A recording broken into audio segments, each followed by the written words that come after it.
Hey everybody, how's it going? My name is Jimmy. I'm sorry it's so inappropriate to point, but yeah, I appreciate you guys watching. Thank you so much for watching and sharing the video. Today we're going to be talking a little bit more about bracketing. I know we've already talked about an introduction to bracketing, what it is and how it can be useful in terms of test shooting or film simulation experimentation, but bracketing is very cool, and if you have an XE2 and an XT1, you're definitely missing out. So definitely check these videos out right to the left or the right of me and educate yourself on how to use bracketing for your own daily shooting needs. Ah yes, so today what are we going to talk about today? The whole point of me talking about the bracketing videos was so I can get to today's video, believe it or not. I want to talk about HDR. Some of you guys may not even know what HDR is. If you do, and this is too fundamentally elementary for you, then definitely move on, good sir.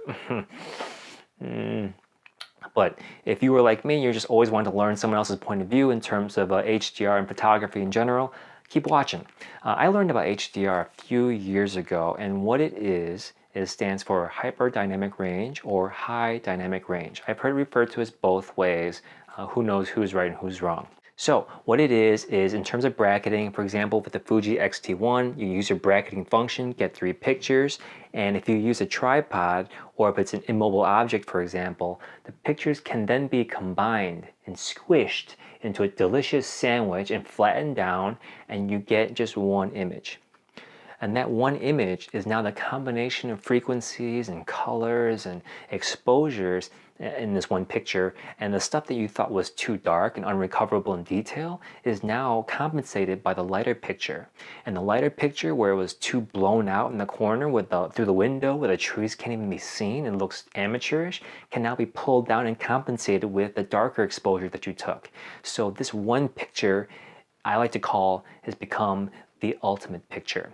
The ultimate picture is a combination of all 3 or more pictures. Some cameras can take more than 3 pictures, as I mentioned in previous videos. Some cameras can take 6 exposures at once. And with those 6 pictures, do you think there's a lot of detail that can be converged together? You bet your sweet ass it can be. Okay, I'm just kidding around. But yes, you definitely can combine all 6 pictures into one great picture, if you're worried about that sort of thing. Again, I don't do HDR all the time, but there was a point in my life where all I wanted to do was HDR all the time. I dreamt about it and I kept thinking of ways to use it. There's a reason why I don't do it right now. I'm going to get into that later in the video. Please be patient. Okay, so that's pretty much what it is. So you can do HDR in Photoshop. You can do HDR in some cameras. They do allow you to go ahead and compress and flatten all these images together to one ultimate image. You can do that as well. My camera right here, the Fuji X-T1, there's something rattling in here.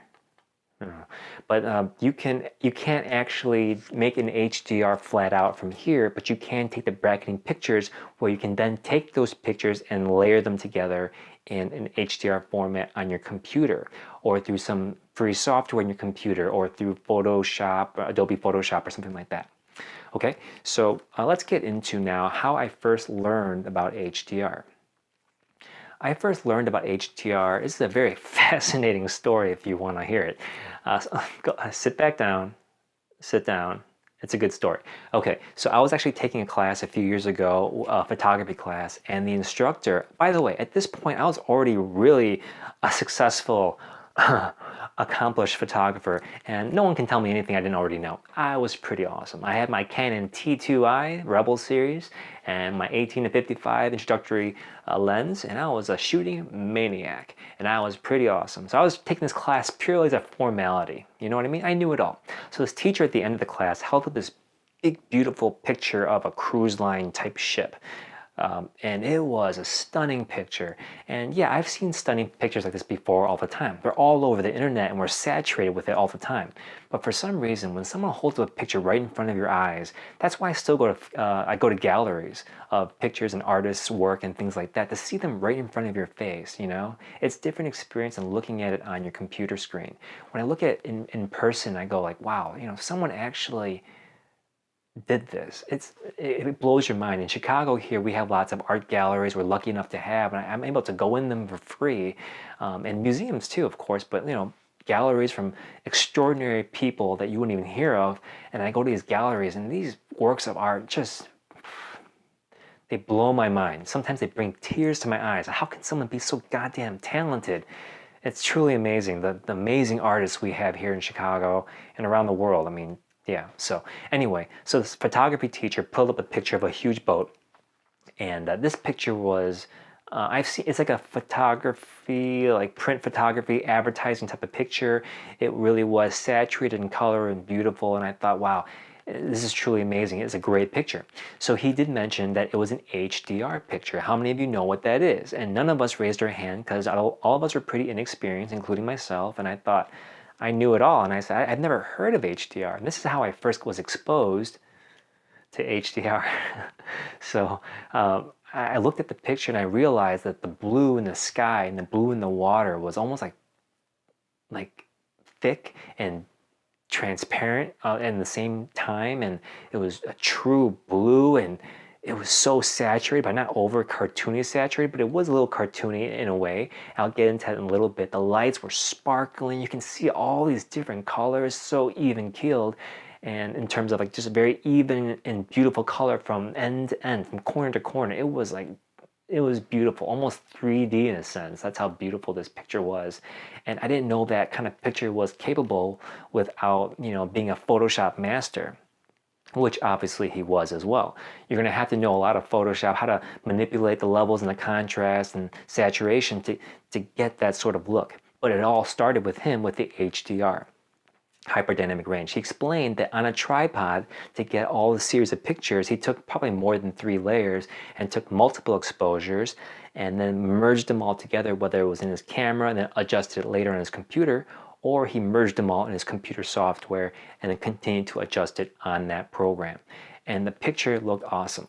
From that point on, being first exposed to HDR, I was pretty obsessed. It's all I thought about secretly. Everyone was talking to me and carrying a conversation, but really I wasn't listening. I was thinking about HDR. I was like, man, I want to do HDR of a waterfall. I got to find a waterfall. I want to take HDR of people. I want to do that oversaturated, over detailed look. It really has a certain look to it. Go ahead and look up HDR right now on Google, and you'll see, I can't really post other people's work without their permission, but go ahead and look it up right now. You'll see that certain look. And then when you go ahead and look at other advertising and magazines, you'll be able to spot that HDR look on command, and you'll be able to see like, oh wow, yeah, HDR is definitely a very common look.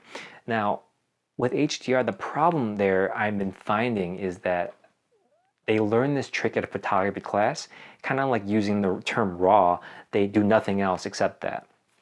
So what happens is it has a very trademark look, very common look when it comes to HDR, very cartoony, very oversaturated, very over detailed. And the reason why why does that look weird? Why is detail weird? Why is color weird? Because we think we see things that way. In fact, our brain interprets things that way. But really, if you look at a snapshot of a room, nothing is truly evenly exposed like that all the time. Everything has different shades of color. Everything is not overexposed and underexposed perfectly all the time. And a camera does it that way. A camera just takes it as it is. You got to tell the camera what to do. Our brain does that for us when we go ahead and look at things. We never really think of the detail and the contrast and colors. Everything just looks beautiful for the most part. But when it comes to a camera, you take a regular picture, you're like, oh, it doesn't look very good. But when you look at an HDR photo, I'm like, oh, it looks maybe a little overdone. It looks a little unrealistic. And there's a time and a place for unrealistic pictures like that. It was very fantastical, very embellished in a way. It can look like a fairy tale with these HDR photos. They're definitely very useful for real estate photography, because when you look at a room, for example, the light can be beaming through the window, and the camera will compensate by making it a very underexposed room. So you might have experienced that as well. Why can't I ever take a decent picture inside of a house? Well, in that case, you might want to use HDR. So when you're using HDR, let's say you're taking a picture of a plant inside of a room, you're going to want to take a dark picture, dark exposed, a medium exposed, and a higher exposed to really get pictures to line up and get different exposures of the plant outside the house and outside the window, and also get the light exposed inside the house as well. by taking HDR pictures, you can really cover all your bases you would ordinarily miss by just taking one picture. So is HDR a gimmick? This is really the whole point of this video. Do you need it? Do you need to do it? When I first found out about HDR, I really wanted to do it all the time. I went to my brother and I asked him, hey, do you have HDR in your camera? Because he had a really nice camera at that point. And I said, I really want to get a camera with HDR capabilities. And of course, this does not have it, the Fuji X-T1. He said, you know, HDR is kind of a gimmick, right? And I said, well, what are you talking about? How is HDR an amazing, to me, amazing discovery to be able to take these awesome, amazingly saturated pictures? How is that a gimmick? And he said, because you can just take the pictures, you don't even need bracketing. You can go ahead and take the pictures like that in a series of exposures and layer them together in your own time on the computer. So you don't really need that function on your camera. I know for a fact on his camera, he had the HDR function. He could take these pictures and assemble them together in his camera. So I thought that was really cool, and he kind of convinced me not to go ahead and buy that. It's more of a function to appeal to people like me at that point. I need to get that camera because it has the HDR function. You don't really need it, and I kind of survived without it, as you can see. You really can take pictures on your own. Bracketing, you can go ahead and take your own pictures on as many stops as you want and merge them all together for the ultimate picture in terms of HDR on your computer later. Now, as I talked about earlier, when it comes to bracketing, you can't shoot bracketing when it comes to RAW. So it shoots in JPEG and you kind of merges them all together. You can do that later in Photoshop. So some people are saying, well, if you're doing bracketing in JPEG to get all those different kinds of frequencies, can't you just shoot in one picture in RAW and get all the details in one RAW file? Because RAW is all about getting all the details, right? That's why the file is so big, as I talked about in previous videos. That's why people shoot in RAW. So I've seen a lot of cool HDR-like photos, results being achieved strictly through one RAW photo. That's how much detail is in a RAW file. You can go ahead and take that picture in RAW and then adjust the filters and all the different parameters with that one RAW file and make it look very HDR-like. So, are you a purist? Do you want to go ahead and take RAW files and different exposures? And it depends on how you want to do it to achieve that one look. There's a million ways to get to a certain look, and many people get it with a certain lens. Some people get that pretty similar look with a different lens, with a different camera. You can get HDR with just one RAW file or two RAW files. Some of them can do with JPEGs and merge them all together in your camera or on your computer. Many different ways. So, this video wasn't really to talk about how to do HDR, obviously. I didn't give a step-by-step instructional video. There's plenty of those resources out there if you want to go ahead and look them up.